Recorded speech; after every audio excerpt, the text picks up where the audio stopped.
Hey guys, in today's video I bring the incredible and moving story of Quentin Blackwood, a man who, after a near-death experience, received a divine revelation about the future of humanity and completely changed his life. Stay tuned, as this journey is full of discoveries and profound lessons. Before we start, I want to know, what city are you watching us from?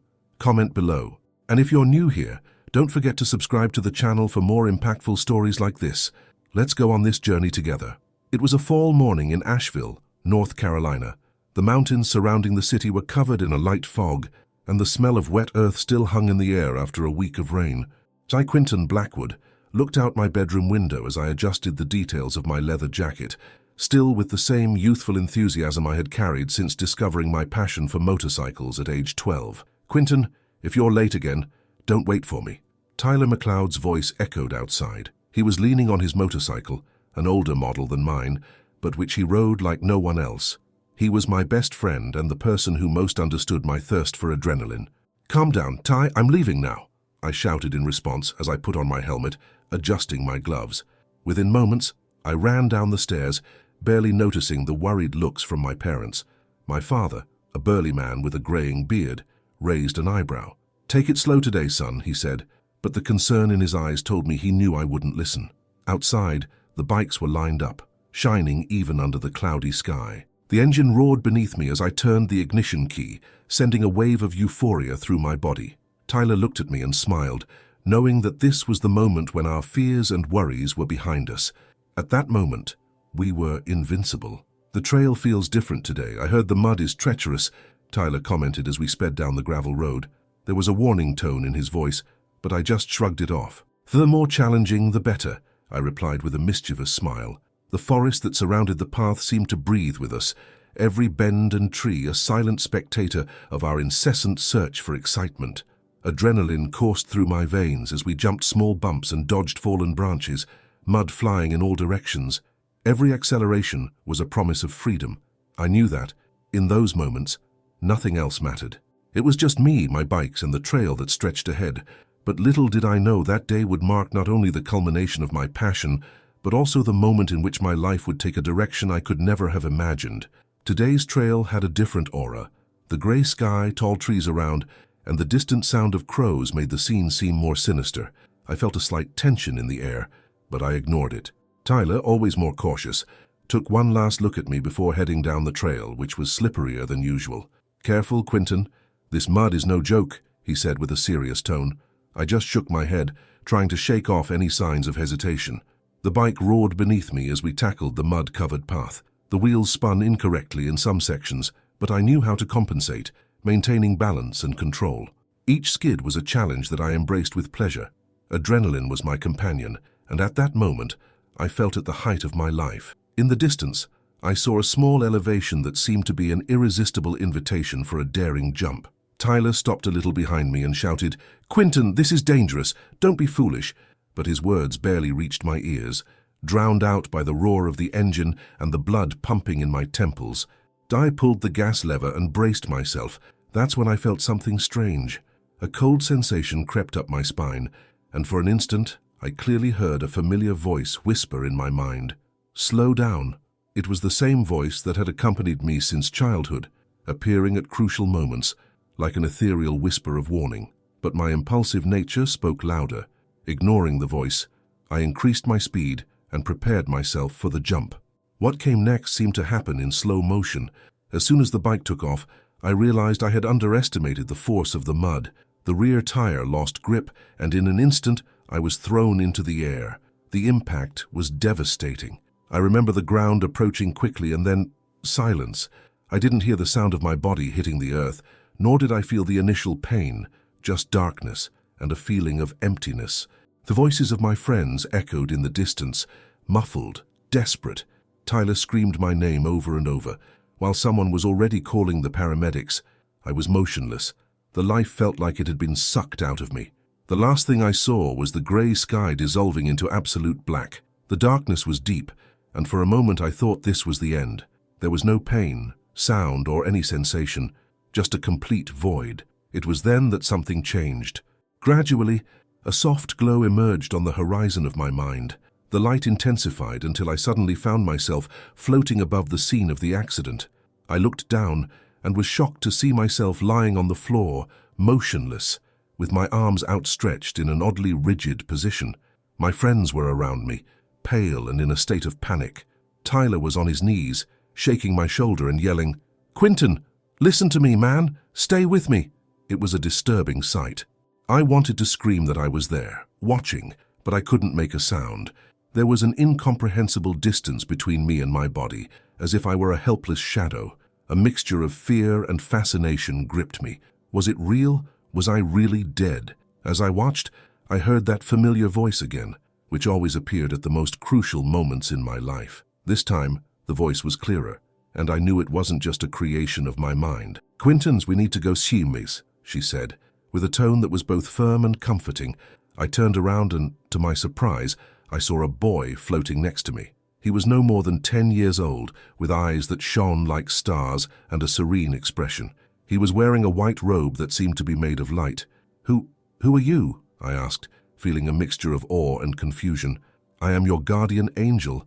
I have been following you since the beginning," he replied, extending his small but powerful hand.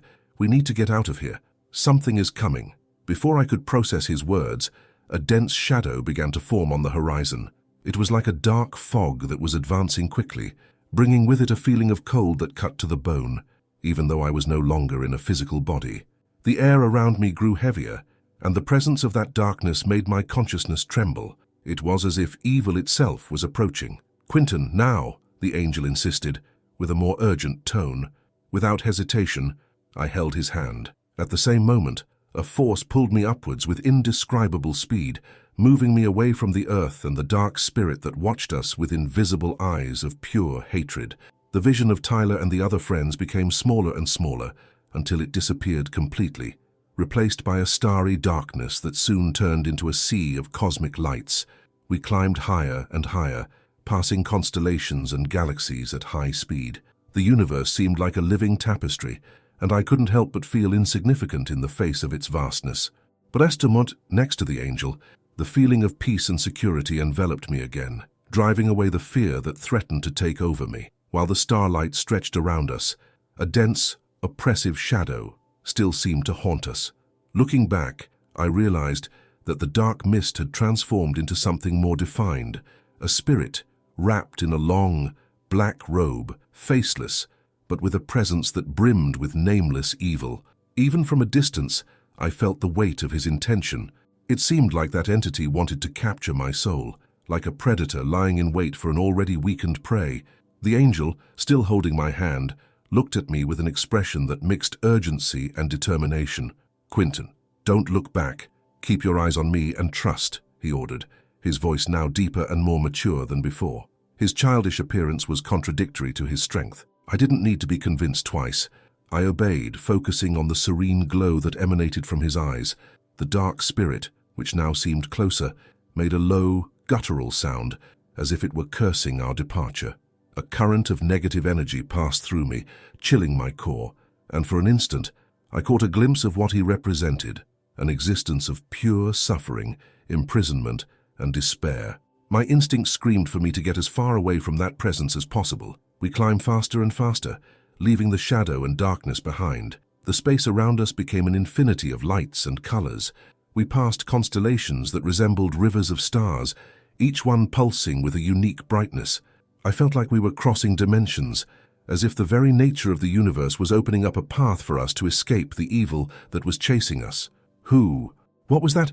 I managed to ask her with a trembling voice, but curiously not because of the lack of air, because I realized that, somehow, I could still speak. "That was sent by forces that feed on souls in transition," replied the angel, the calm tone returning to his face. "Earth is a place where light and darkness have always coexisted, but in moments like these, darkness tries to prevail. You were vulnerable, and he wanted your essence." Those words left me with a knot in my chest. The idea that my soul could have been captured and condemned to eternal darkness gave me a new perspective on life, death, and everything in between. Yet the presence of the angel, the peace he felt at his side, was a reminder that he was not alone. The light was stronger. As we continued our ascent, the shadowy figure disappeared completely. swallowed by the void of the cosmos. The angel stopped flying and looked at me. "Now, Quinton, let's go where you need to be." A new light, brighter and hotter than any star, appeared before us, illuminating a path that led to a place that seemed made of pure energy and serenity. The fear had passed, but the respect for what I had faced remained, engraved in my soul. As soon as we left the dark spirit behind, a feeling of profound relief came over me. The angel squeezed my hand and looked at me with a small, comforting smile. "Now the real journey begins," he said, and his words echoed within me as if they had a deeper meaning than I could understand at that moment. The space around us seemed like a vast ocean of stars and colors. We moved with unimaginable speed, and every second was a new view of planets, galaxies, and nebulae. I saw gas giants with intense colors, rings of cosmic dust that shone like gold dust, and constellations that seemed to dance in harmony. The grandeur of the universe left me speechless. It was a light show beyond description, a reminder that forces existed far beyond our understanding. "It's beautiful, isn't it?"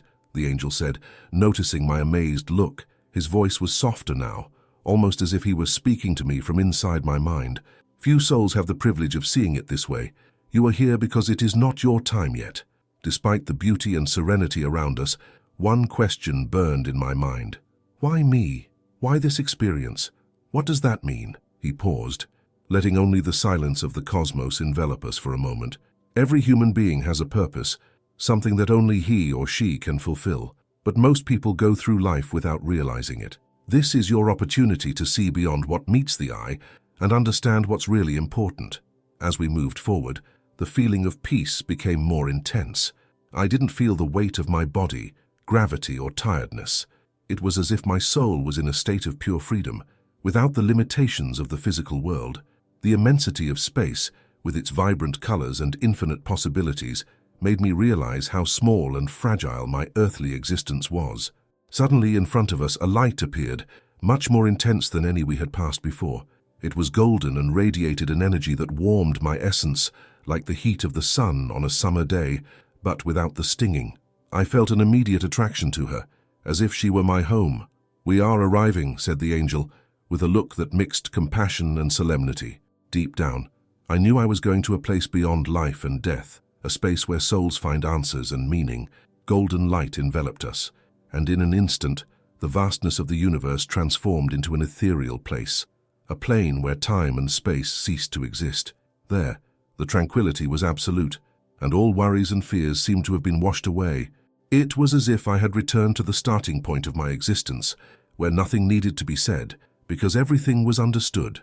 I felt like I was on the verge of understanding something profound, something that would change everything I thought I knew about life, and it was there, in that place of pure light, that my journey began to make sense.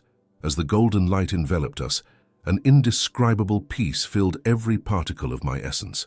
The space around us seemed suspended in a limbo of soft light, almost as if we were floating in a sea of pure energy. I looked at the angel beside me, whose expression had softened, and realized that he was leading me to a specific point in this celestial space. Before us, two imposing figures began to form, standing out against the diffuse glow. They were standing side by side, and emanated a presence that made me feel a mix of reverence and comfort. They were tall beings, dressed in shining robes that sparkled with every color of the light spectrum. Their faces were serene, but carried an unquestionable authority. Between them, a large book rested on a light pedestal. It was no ordinary book. Its pages glowed and seemed to have a life of their own, changing and sparkling with each movement. "Quinton Blackwood," one of the figures said, his voice sounding like the echo of 1,000 symphonies. There was no judgment in his tone, just a firmness that demanded attention. "Today is not the day your name is written in this book." The other figure, who looked a little younger but equally powerful, walked over and pointed to a specific page in the book. I saw my name written there, but not on today's list. The date was further along in time, surrounded by other names and a sense of purpose that I could barely understand. I tried to speak, ask questions, but no words came out. It was as if my voice had been absorbed by the weight of that revelation. The angel next to me inclined his head in a gesture of respect for the two figures. "He needs to understand why he is here, even if only briefly," he said, and there was a plea in his tone. The celestial beings exchanged glances and nodded. The older figure then turned to me again. "You are part of a bigger plan, Quinton. His return to life is no coincidence. There is a purpose that must be fulfilled, and it will be revealed to you soon. A wave of understanding washed over me, and for the first time, I felt a connection between every choice I had ever made in my life, the good and the bad. Every moment seemed to lead to this exact point. It was as if a complex puzzle was coming together before my eyes, but important pieces were still missing. Before I could try to take it all in, the younger figure spoke. Now you need to know something essential. A divine intervention will take place soon, between the 7th and 10th of November. It will be an event that will restore balance, but many will not be prepared. It is your duty to take this message to the world. The statement echoed within me, and for a moment, I felt the weight of the responsibility that had been entrusted to me. I knew that when I came back to life, I could no longer be the same person I was before. My choices, actions, and words would need to reflect this new consciousness, this divine mission. The angel held my hand again, with a look that said more than words could express. Now you will see something even more important, he said, as the figures moved away and a new light appeared, more intense and enveloping. I was about to encounter the most divine presence of all. The new light that was forming in front of me was indescribable. It wasn't just enlightenment, it was a presence, a force that radiated warmth, kindness, and overwhelming power. I felt my heart, or whatever I had in that state, speed up with a mixture of anxiety and wonder. The angel next to me let go of my hand and took a few steps back, keeping his head bowed in a gesture of reverence. I knew, without anyone needing to tell me, that I was about to encounter the very essence of God. Presence revealed itself little by little. A figure with long white hair, dressed in an immaculate robe that shone like sunlight itself, appeared before me. The eyes, deep and ancient, carried a wisdom that transcends eras and galaxies. When he spoke, it was not just a voice. It was a vibration filling the entire space around us, penetrating to the depths of my soul. "Quinton," the voice sounded, with a gentleness I hadn't expected, "you are much loved." Those words, so simple and direct, made my eyes fill with tears. It was as if all the weight I carried, all the insecurities and fears, were dissolved in that moment. I was not before a harsh judge, but a father who understood every aspect of my existence. I'm not worthy," I managed to whisper, feeling the shame of all my failures, mistakes, and thoughtless choices. But before I could continue, God placed his hand on my head. The touch was warm and brought a feeling of fullness that I had never experienced before. Images of my past began to unfold before me, every laugh, tear, triumph, and defeat. "You made a mistake, as everyone makes mistakes," he said, as the moments of my life flashed before us. "But it's what you do from now on that matters." His hand then moved slightly, and the images changed. Now I saw scenes from my future. I was in a hospital bed. My neck was wrapped in bandages. My son, who looked to be about 10 years old, was next to me, holding my hand and looking at me with a mix of fear and hope. The sight squeezed my heart. Will he have to take care of me?" I asked with a trembling voice. God nodded, and an indescribable pain went through me. It wasn't because of me, but because of the weight that responsibility would bring to my son so young and innocent. "Please don't let him go through this," I pleaded, feeling tears run down my face. "I'll take whatever it takes, but not him." There was a moment of silence, as if the entire universe held its breath. "I hear your pleas, Quinton," God replied, and his voice sounded filled with infinite kindness. "You will be healed, but you will carry a reminder with you, so that you never forget the value of life and the choices you make." I felt intense heat radiate from the place where his hand touched my head. It was as if a powerful energy was being infused into me, a promise of healing and redemption. The scar that would be left behind was a symbol, not of failure, but of a second chance. When the vision dissipated, God removed his hand and looked at me tenderly. "Now you must go back and fulfill your role.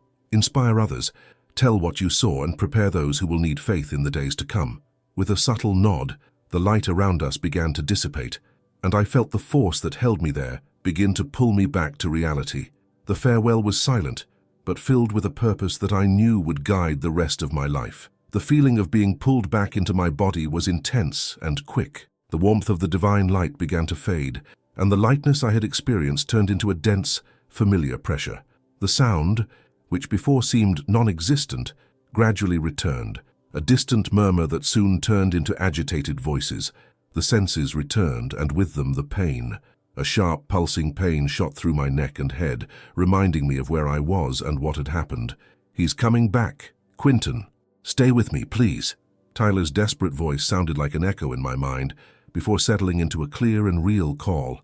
I blinked slowly, the light from the gray sky filling my vision and blinding me for a moment. When I opened my eyes again, I saw familiar faces, Tyler with mud on his cheeks and red eyes from crying, other friends who were around us, in silence, with expressions of pure relief. A paramedic, with a focused expression, leaned over me and examined my vital signs. "He is conscious. We need to move it carefully," he instructed, as his efficient hands prepared the equipment to stabilize me. Ambulance sirens echoed in the background, and the high-pitched noise was now a reminder that I was back to reality, a reality marked by a dull ache and a neck I could barely move.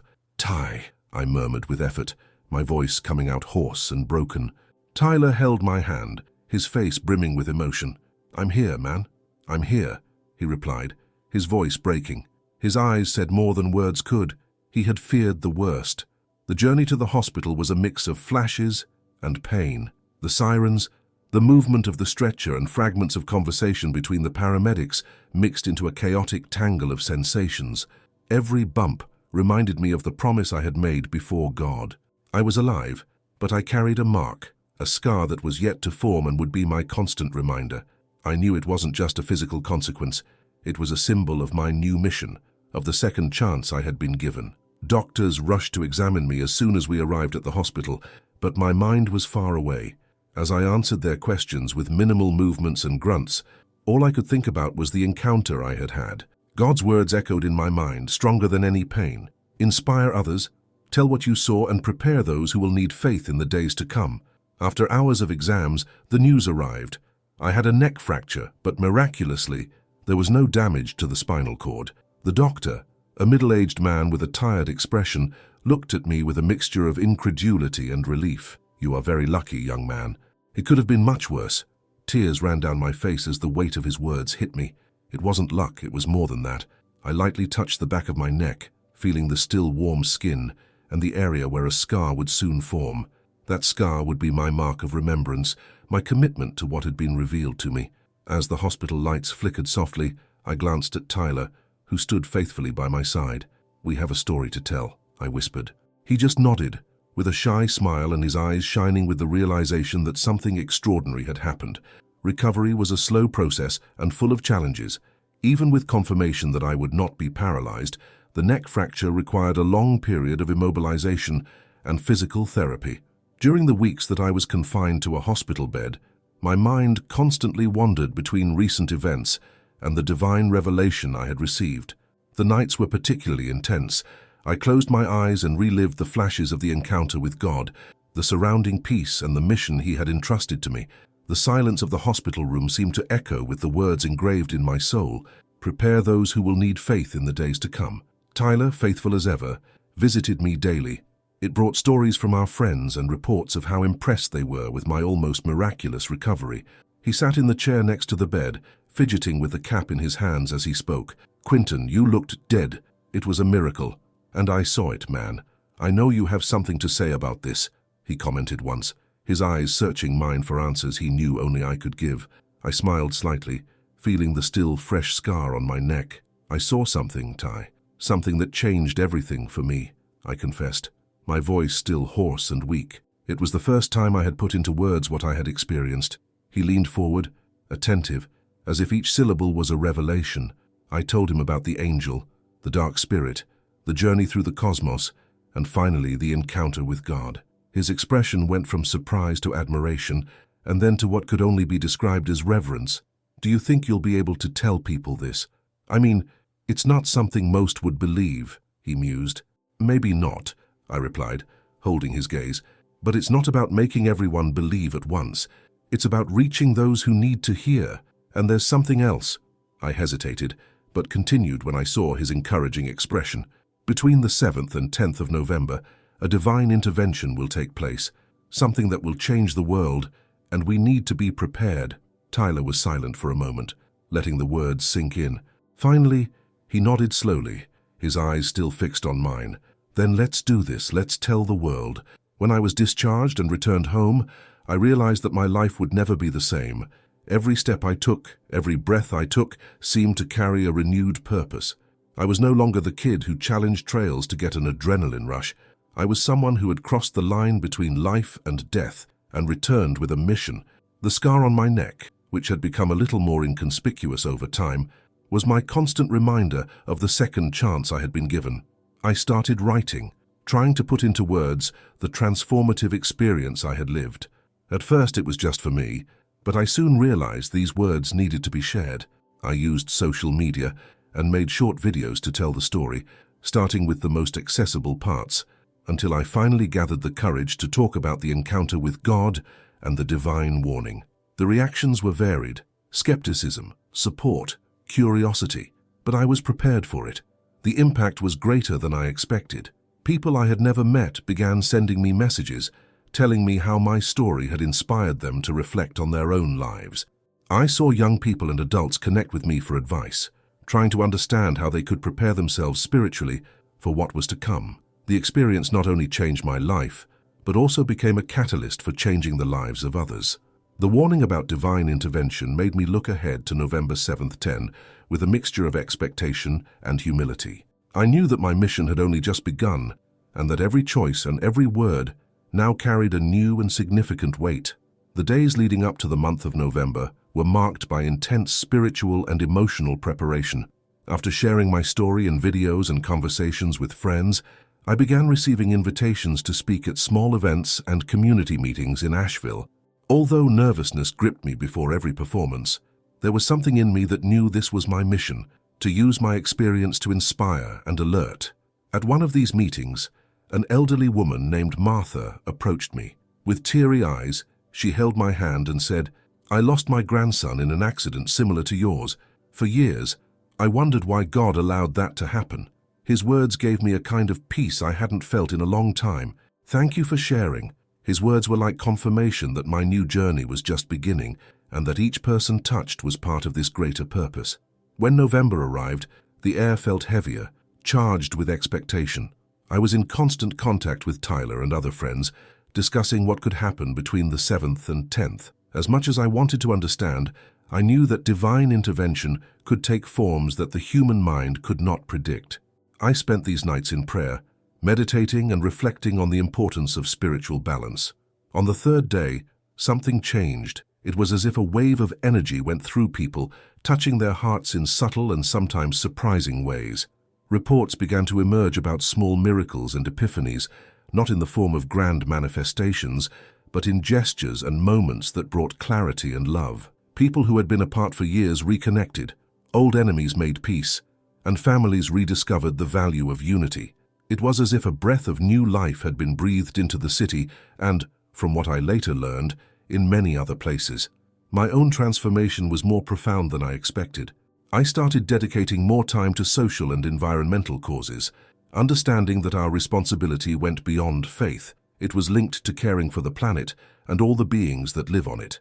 Founding an environmental awareness organization was one of the steps I took in that direction. We called it Roots of Hope, a name Tyler suggested during one of our conversations. He always supported me in every decision, understanding that the transformation I had undergone also affected the people around me. As I helped lead tree planting campaigns and recycling programs, I realized the impact went beyond environmental issues. With each lecture, I shared what I had seen in my near-death experience: the beauty of the cosmos, the presence of the angel, the encounter with God, and most importantly, the warning about divine intervention that was revealed before our eyes. More and more people wanted to listen, to know more, to find in my story the hope they needed to face their own challenges. And so, the scar on my neck became a symbol of resistance and change, not just for me, but for everyone who saw it and knew the story behind it. It was a reminder that life is fragile and precious, and that every choice carries consequences.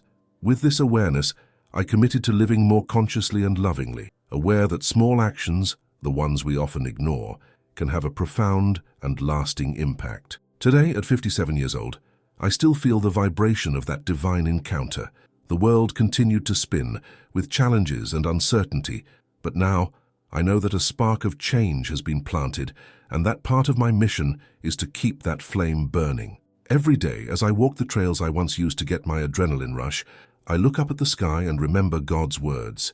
Inspire others, tell what you saw, and prepare those who will need faith in the days to come. And this is a mission that I carry with me to this day, with a grateful heart and a renewed spirit.